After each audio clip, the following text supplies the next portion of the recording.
আমরা যখন নবী সাল্লাল্লাহু আলাইহি ইসলামকে সালাম দেই, দরুদ পাঠ করি, বিষ্ণু সাল্লাল্লাহু আলাইহি ইসলাম কবর থেকে ওই সালামের উত্তর দেন। উনি উনার কবরে এখনো জীবিত অবস্থায় আছেন, হায়াতুন নবী।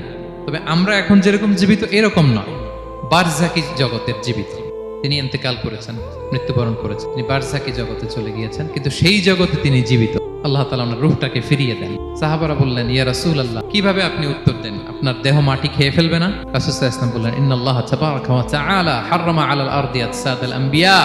আল্লাহ তাআলা নবীদের দেহকে নষ্ট করা মাটির জন্য হারাম করে দিয়েছেন। কোনো মাটি কোনো নবীর দেহকে টাচ করতে পারে না, নষ্ট করতে পারে না। নবীরা কবরে জীবিত, সেখানে সালাত আদায় করে, তাদেরকে স্পেশাল রিজিক দেয়া হয়। বিষ্ণু সাল্লাল্লাহু আলাইহি ওয়াসাল্লাম বলেন, আনা আউয়ালু মান ইয়ানশাক্কু আনহুল কবরু।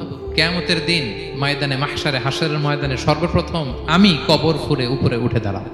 এবং হাশরের ময়দানে উনি কোথায় দাঁড়াবেন? ওনার জন্য একটা স্পেশাল জায়গা থাকবে, জায়গাটার নাম হচ্ছে মাকামে মাহমুদ।